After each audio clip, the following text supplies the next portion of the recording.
दोस्तों जय हिंद और आप सभी का स्वागत है प्रीतम एकेडमी परिवार में और मैं हूं पंकज कुमार। तो बात करते दोस्तों क्लास 12वीं के कुछ इंपॉर्टेंट प्रश्नों पे। तो सबसे पहला प्रश्न क्या है आपका कि मानव भूगोल के जनक कौन है? Who is the father of human geography? यानी कि जो मानव भूगोल है ना, इसको लिखा किसने था या उसके बारे में जाना किसने था, ये आपका प्रश्न है। तो ऑप्शन नंबर 3 होगा फ्रेडरिक रेडजल। तो फ्रेडरिक रेडजल जो है ना, ये मानव भूगोल के जनक है। तो ऑप्शन नंबर 3 आपका क्या होगा, सही होगा। अगला प्रश्न क्या है आपका कि मानव भूगोल मानव समाजों तथा पृथ्वी तल के बीच संबंध संश्लेषित अध्ययन है, यह कथन किसका है? यानी कि किसने कहा था ना कि ये जो सोसाइटी है हमारा और जो पृथ्वी का तल है, वो दोनों के बीच में क्या करता है, ये रिलेशन जो है बैठाने का काम करता है और इसे हम लोग पढ़ सकते हैं मानव भूगोल में। ये कथन किसका था? तो ये ऑब्वियसली जिन्होंने मानव भूगोल लिखा है उन्होंने ही बात लिखा होगा। तो इसका आंसर क्या होगा, रेडजल। ऑप्शन नंबर 1 आपका क्या होगा, सही होगा। और कभी कभी कभार यह भी प्रश्न पूछ लिया जाता है कि जो रेडजल है, फ्रेडरिक रेडजल, ये कहाँ के निवासी है? Which country did Frederick Ratzel belongs to? ये किस देश के निवासी थे? तो याद रखिएगा ये जर्मनी के निवासी थे। तो ऑप्शन नंबर 1 आपका क्या होगा, सही हो जाएगा। चलिए आगे बढ़ते धीरे धीरे। तो धीरे धीरे आगे बढ़ेंगे, लेकिन उससे पहले अगर आप क्लास 12 का झारखंड बोर्ड का अगर अच्छा से तैयारी करना चाहते हो, चैनल को सब्सक्राइब जरूर कर लीजिएगा। अगला प्रश्न क्या है आपका कि निम्नलिखित में से कौन एक भौगोलिक सूचना का स्रोत नहीं है? आपका ये जो ज्योग्राफिकल इंफॉर्मेशन का कौन आपका एक सोर्स नहीं, ये आपका प्रश्न पूछा गया है। ऑप्शंस क्या है? यात्रियों का विवरण, प्राचीन मानचित्र, चंद्रमा से चट्टानी पत्थरों के नमूने और प्राचीन महाकाव्य। तो ऑप्शन नंबर 3 होगा, यानी कि चंद्रमा से चट्टानी जो पदार्थों के नमूने हैं ना, वो भौगोलिक सूचना का अध्ययन नहीं करता। लेकिन आप यात्रियों का विवरण, प्राचीन मानचित्र का बात किया जाए और प्राचीन महाकाव्य का बात करें तो ये भौगोलिक सूचनाओं का स्रोत है, जहां से भूगोल अनेक सूचनाओं के बारे में लिया है। तो ऑप्शन नंबर 3 आपका क्या होगा, सही होगा।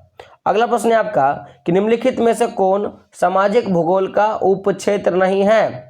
आपका सब फील्ड डू सोशल ज्योग्राफी है ना। तो पूछ रहा है कि which of the following is not a सब फील्ड डू सोशल ज्योग्राफी? ये सोशल ज्योग्राफी का एक जो आपका स्रोत नहीं है। तो कृषि भूगोल होगा। ऑप्शन नंबर 2 आपका क्या होगा, सही होगा। लेकिन सामाजिक भूगोल का उपक्षेत्र का बात किया जाए तो सांस्कृतिक भूगोल, चिकित्सा भूगोल और ऐतिहासिक भूगोल इसमें आता है। आगे बात करते हैं विश्व में सबसे अधिक, क्या आपका कि विश्व में सबसे अधिक जनसंख्या किस देश की है? Which country has the largest population of the world? तो याद रखिएगा सबसे ज्यादा जो पॉपुलेशन है वो और किसी के पास नहीं बल्कि चीन के पास है। तो ऑप्शन नंबर 2 आपका क्या होगा, सही होगा। अगला प्रश्न है कि निम्न में से कौन सा देश मानसून एशिया के अंतर्गत आता है? तो जब एशिया में मानसून होता है ना, उस समय इंडोनेशिया में भी मानसून होता है। तो ऑप्शन नंबर 2 आपका क्या होगा, सही हो जाएगा। अगला प्रश्न है कि 90% of the world's population live on the what percent of land? यानी कि विश्व का 90% जनसंख्या जो है ना, वो कितने प्रतिशत स्थल भाग पर निवास करती है? तो रखिएगा केवल और केवल 10% भाग पर जो है ना, पूरे 90% विश्व की जनसंख्या निवास करती है। तो ऑप्शन नंबर 2 आपका क्या होगा, सही होगा। अगला प्रश्न है निम्न में कौन पूल फैक्टर है? एक जो है आपका पूल फैक्टर बनाने का काम कौन करता है? तो किसी भी देश में रोजगार के अगर अवसर ज्यादा से ज्यादा है तो उस देश का वो पूल फैक्टर हो जाता है। तो ऑप्शन नंबर 4 आपका क्या होगा, सही होगा। अगला प्रश्न है आपका निम्न में से कौन जननांगी संक्रमण की प्रथम अवस्था है? Which of the following is the first stage of demographic transmission? यानी कि आपका अगर किसी भी देश का जो जनसंख्या है अगर उसमें ज्यादा मात्रा में अगर ट्रांसमिशन होता है, उसका प्रथम अवस्था क्या होगा? तो उस देश में या तो ज्यादा जन्म दर होगा या ज्यादा क्या होगा, मृत्यु दर होगा। यानी कि ज्यादा बच्चे जन्म लेंगे या ज्यादा लोग क्या करेंगे, मरेंगे। तो ऑप्शन नंबर आपका क्या होगा, 1 जो होगा आपका सही होगा। अगला प्रश्न है कि विश्व के किस देश में सबसे अधिक लिंग अनुपात पाया जाता है? Which country is the world has the highest sex ratio? तो याद रखिएगा टालबिया। जिस प्रकार इंडिया में 1000 पुरुषों में 927 महिला है, तो टालविया में क्या उससे कहीं ज़्यादा अधिक है, यानी कि 1000 पुरुषों में आपकी जो है ज़्यादा से ज़्यादा महिलाएं होगी। तो ऑप्शन नंबर 3 क्या होगा आपका सही होगा। अगला प्रश्न है आपका, निम्न में से कौन सा आयु वर्ग कार्यशील जनसंख्या का अंतर्गत आता है। Which of the flowing age group comes under the working population, यानी कि वो काम करता है। तो याद रखिएगा सरकार के नियम है जिसके तहत 0 साल से लेकर 0 साल से 14 साल का जो कम उम्र के बच्चे होंगे वो काम नहीं कर सकता, ठीक है। और 60 साल में आदमी का रिटायर्ड हो जाता है, यानी कि 15 साल से लेकर 59 साल के बीच में जो आयु का वर्ग होगा वो काम करता है, तो यानी कि ऑप्शन नंबर 2 आपका क्या होगा सही होगा। ग्रामीण जनसंख्या किस प्रकार के व्यवसाय में संलग्न होते हैं। जो रूरल एरिया का जो पॉपुलेशन होगा ना वो किस प्रकार की ऑक्यूपेशन में इंगेज होते हैं, ये आपका प्रश्न है। तो जो एग्रीकल्चर जो आपका ऑक्यूपेशन है ना, इसमें रूरल एरिया के जो भी पॉपुलेशन वो पूरी की तरह से इंगेज होते हैं। ग्रामीण क्षेत्र की जनसंख्या कृषि आधारित व्यवसाय पर अपना संलग्न होते हैं। तो ऑप्शन नंबर 3 आपका क्या होगा सही होगा।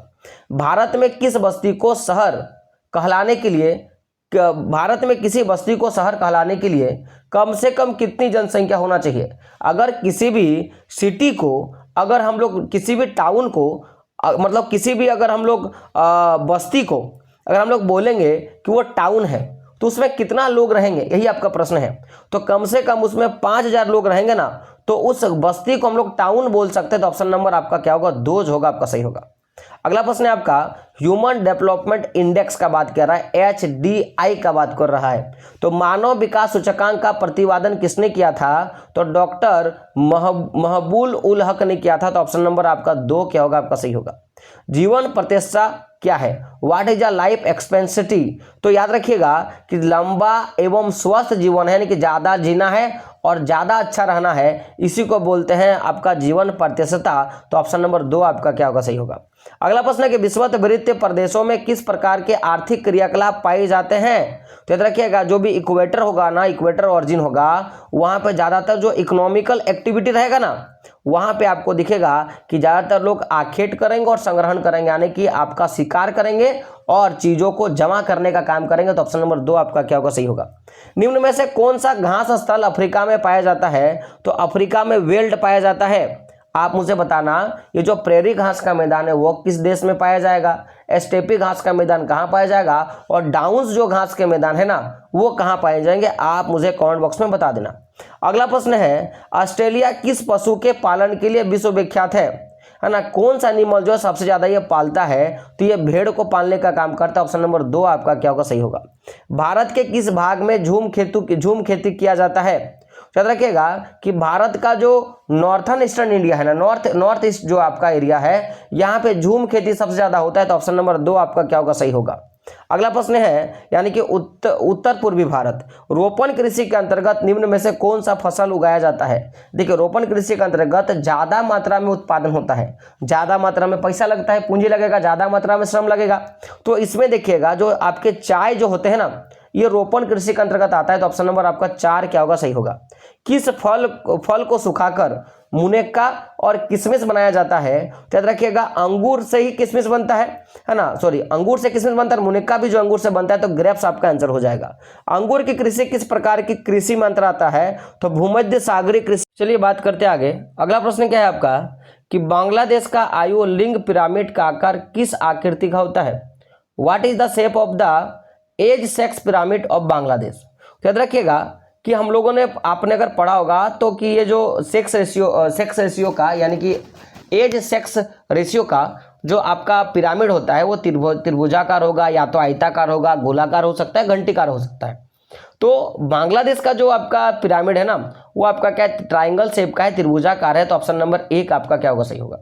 अगला प्रश्न है आपका कि निम्नलिखित में से किस महाद्वीप में जनसंख्या वृद्धि दर सबसे अधिक है। यानी कि यहाँ का जो पॉपुलेशन ग्रोथ रेट है ना वो सबसे हाईएस्ट है। Which of the flowing country है ना has the highest ratio of population growth. तो पॉपुलेशन ग्रोथ का सबसे ज्यादा वहां पे इफेक्ट, यानी कि सबसे ज्यादा बच्चे जो है वहां पे जन्म लेते हैं।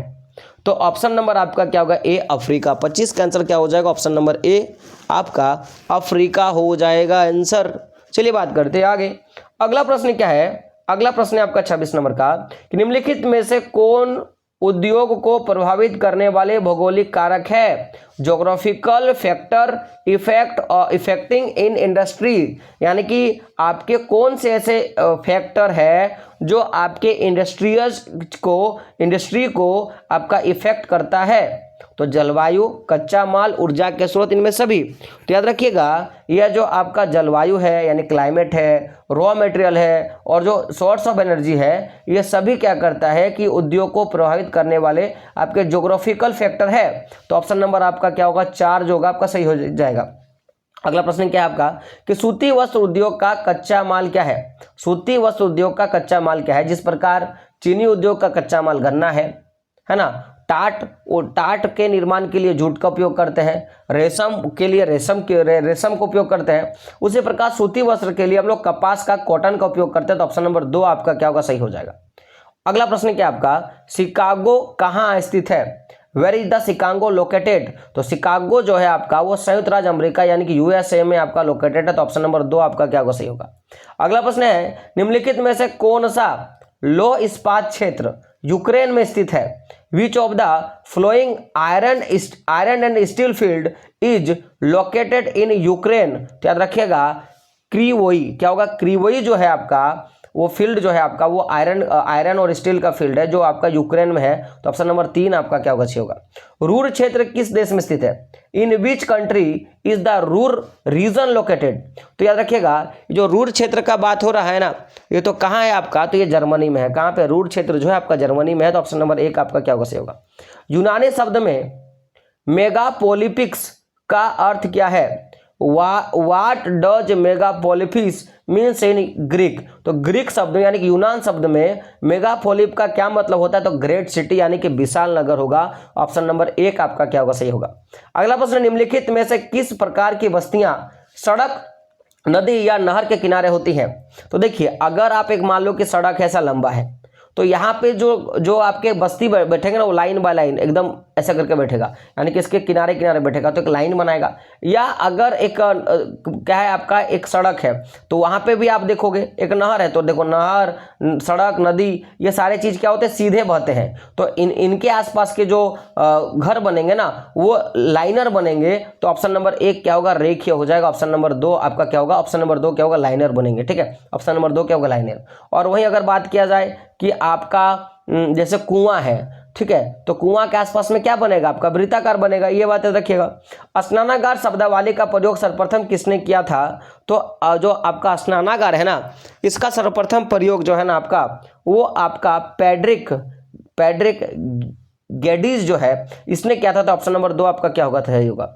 नैनीताल किस प्रकार का नगर है? तो नैनीताल जो आपका पर्यटन नगर है। तो ऑप्शन नंबर 3 आपका क्या होगा? सही होगा। यहाँ पे लोग घूमने के लिए जाते हैं। ठीक है, अगला प्रश्न है कि किस महाद्वीप में सबसे मिलियन सिटी है, यानी कि एक सिटी में सबसे ज्यादा लोग रहते हैं? तो ऑस्ट्रेलिया। क्या होगा? ऑस्ट्रेलिया। ऑप्शन नंबर 3 आपका क्या होगा? सही होगा। मिलियन सिटी कहाँ पे आपका?